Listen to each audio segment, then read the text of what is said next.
Muito boa noite, como estão as coisas por aí? Prazer ter vocês aqui, prazer estudarmos juntos nesse nosso grupo de estudos virtual, nosso cantinho, nossa maneira de nos conhecer, de conhecer a vida e de nos estimularmos mutuamente à prática do bem. Conhecimento, autoconhecimento e prática do bem. Os nossos pilares, os pilares da humanidade em sua ascese espiritual, em seu crescimento, em sua expansão de consciência. Muito bom trilharmos esse caminho juntos. Maravilha, vamos terminar o capítulo 5 da terceira parte de O Livro dos Espíritos. Muito bom. Hoje vamos pensar, refletir sobre uma antiga prática, as dores voluntárias. Por todo lado, no budismo, no cristianismo, há guerras santas, automutilações, privações voluntárias. Há muito tempo a humanidade, em todas as culturas, imagina que se impondo dores se eleva espiritualmente.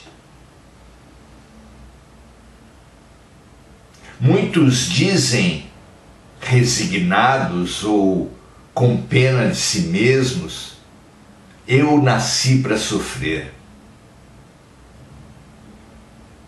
Como se dá a relação da dor com a elevação espiritual, especialmente a dor auto-infligida, a dor voluntária?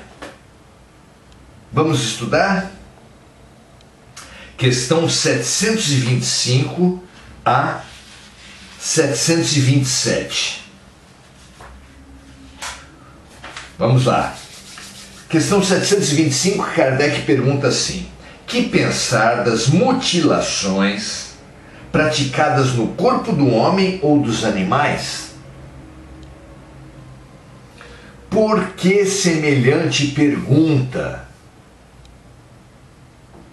devolvem os espíritos? Por quê? Vocês estão sempre perguntando se uma coisa é útil. Aquilo que é inútil não pode agradar a Deus. E o que é prejudicial sempre lhe é desagradável.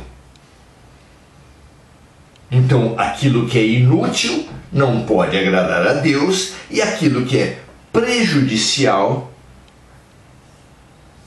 lhe é desagradável. É desagradável a Deus.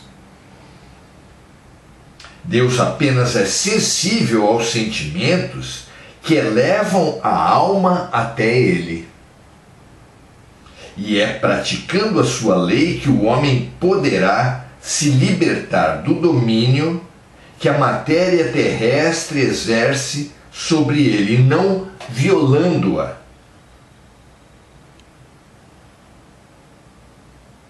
Praticando a lei de Deus, que é a lei de amor, que a criatura agrada a Deus, não violando a gratidão, violando o amor que devemos ter, inclusive pelos nossos próprios corpos. O critério é claro. O critério é o amor. O critério é o respeito, o critério é a paz. Ninguém pode ir a Deus violando a lei de amor de Deus. Claro, não é? Pergunta 726. Vamos ver o que Kardec pergunta. Se os sofrimentos desse mundo nos elevam, se os sofrimentos da vida nos elevam, pela maneira como os suportamos, poderão nos elevar também aqueles que criamos voluntariamente para nós mesmos?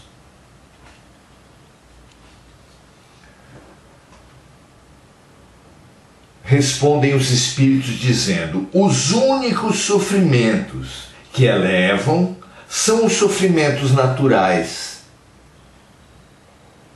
porque eles vêm de Deus. Os sofrimentos voluntários não possuem serventia, pois não contribuem para o bem dos outros.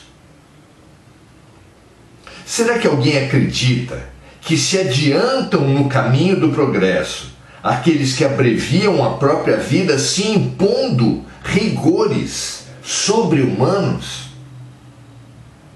como fazem os bonzos, os monges do budismo que praticam martírios e suplícios, os faquires que praticam jejuns ou mutilações pelo corpo, se exibindo em público,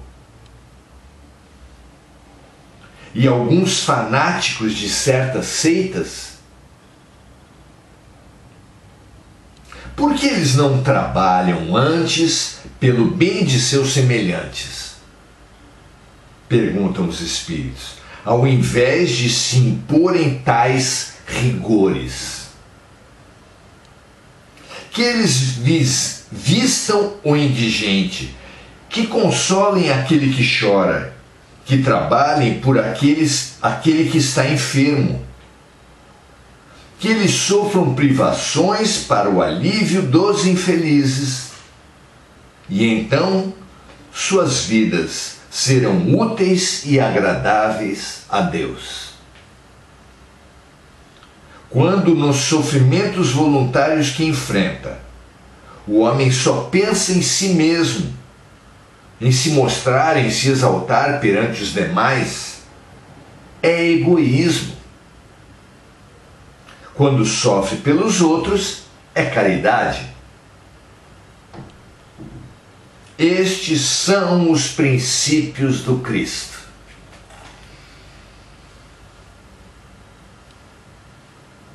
Quando sofremos para nos exaltar, é egoísmo, é vaidade, é orgulho. Quando sofremos para melhorar a situação dos outros, para servir aos outros, quando sofremos pelos outros, é caridade, é amor. Que disso não restem dúvidas. O sofrimento buscado, provocado voluntariamente, só pode ter algum valor quando esse sofrimento resulta em benefício de alguém.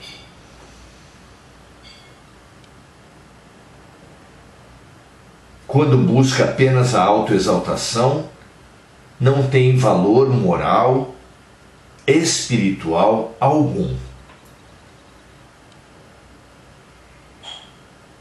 Será que não é suficientemente claro esse critério? Pois esse critério, dizem os espíritos, estes são os princípios do Cristo, que jamais impingiu a si mesmo nenhuma dor, nenhum sacrifício, nenhuma dificuldade que não fosse pedagógica, que não fosse ilustrativa, que não ajudasse e encorajasse seus irmãos menores, nós mesmos, a passarmos pelos nossos sofrimentos. Última questão do estudo de hoje, 727, Kardec pergunta assim: se não devemos criar sofrimentos voluntários que não tenham nenhuma utilidade para os outros, devemos procurar nos preservar daqueles sofrimentos que conseguimos prever? É lícito evitarmos os sofrimentos que nos ameaçam? E os espíritos respondem: o instinto de conservação foi dado a todos os seres contra os perigos e sofrimentos. Se nos foi dado pela vida por Deus um instinto que mobiliza as nossas forças em autopreservação, nada pode haver de ilícito, de errado,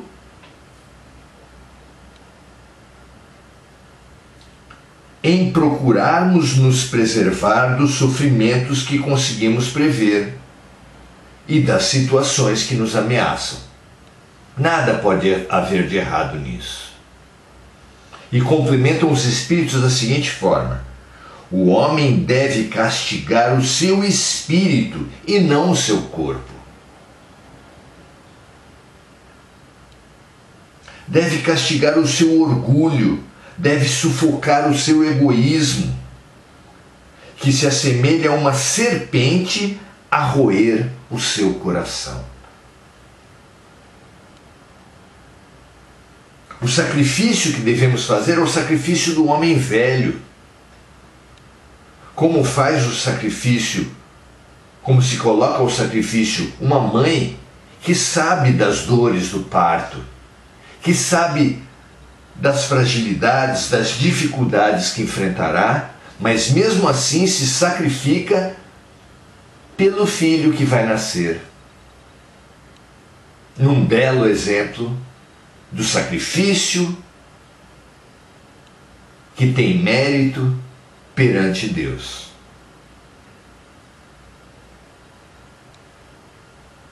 Fará muito mais pelo seu adiantamento o homem que se sacrifica pelo outro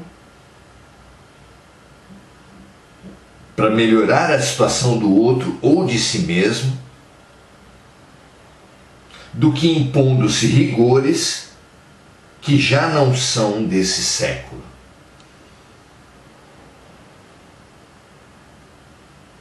Há muito tempo, no cristianismo mesmo, diversas seitas, diversas ordens religiosas caracterizavam as práticas dos seus adeptos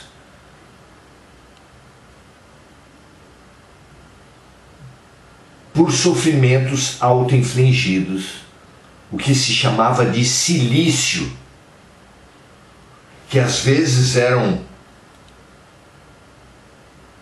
espécies de correntes que perfuravam a pele e que o fanático amarrava em seus membros, em sua perna.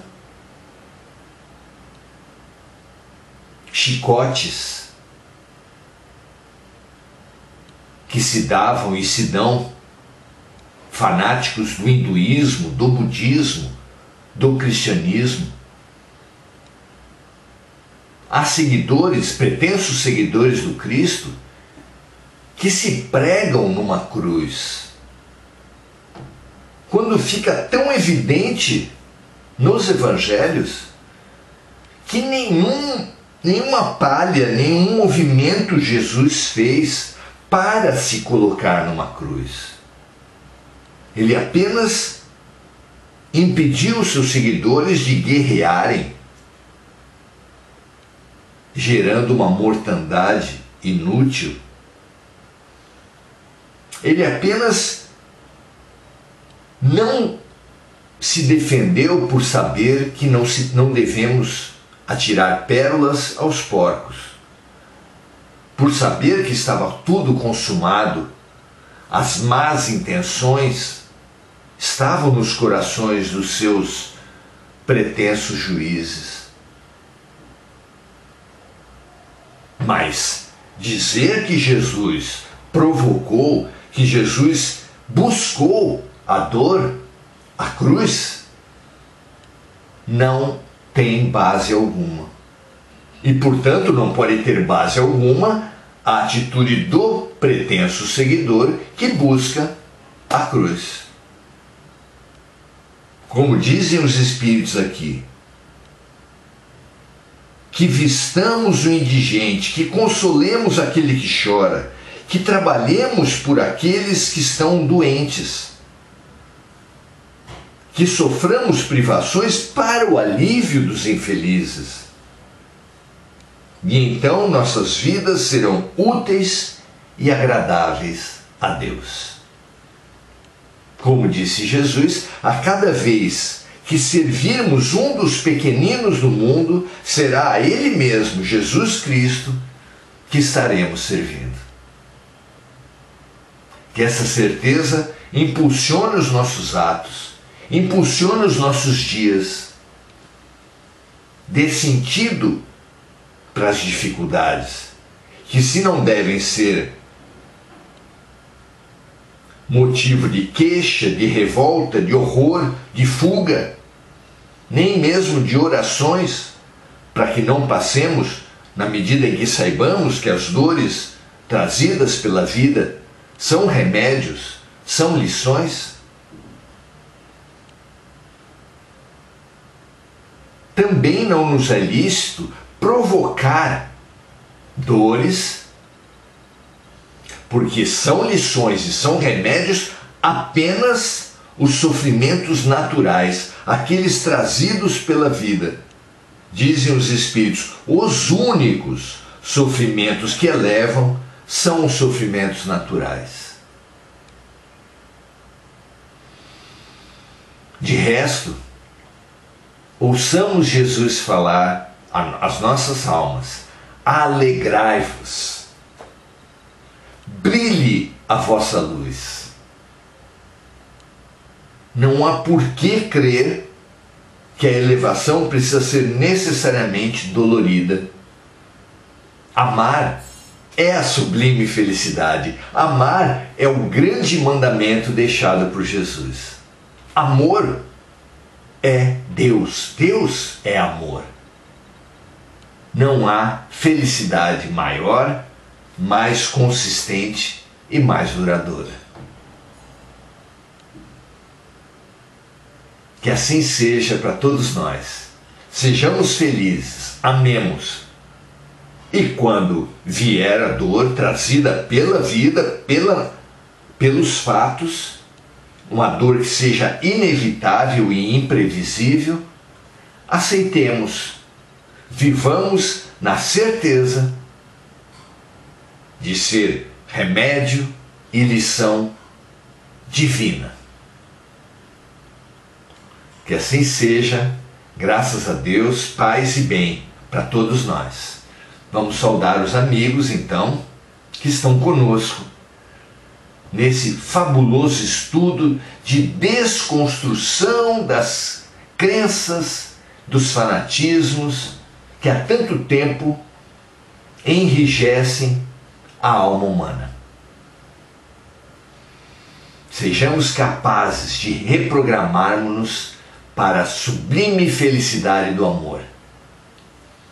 Que assim seja. Mônica Silva expressa sua gratidão, Gugu Souza também, Domingos Natalo, Marco Aurélio Trindade, recebemos a vossa luz, a luz do Cristo, claro.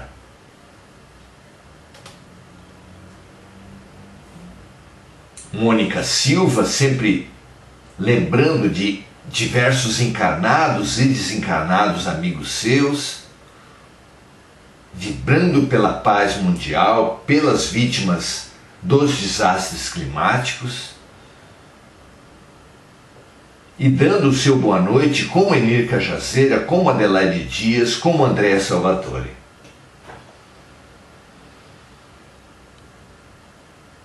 Façamos essa reflexão sobre dor e elevação, sobre o caminho proposto pela vida, proposto pela natureza, trazido por Deus,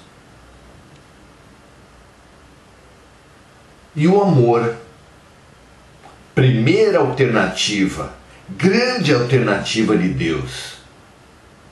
Pelo amor ou pela dor? Só a vida trará a dor para todos nós quando nós formos cegos, quando nós tivermos má vontade, quando nós não nos abrirmos às possibilidades de amor. Que assim seja, muita paz e muito bem para cada um de vocês. Espalhem a grande mensagem do amor. Percebamos a grande mensagem do amor e vivamos, na medida das nossas possibilidades e capacidades, a grande mensagem do amor. Um grande abraço, até amanhã.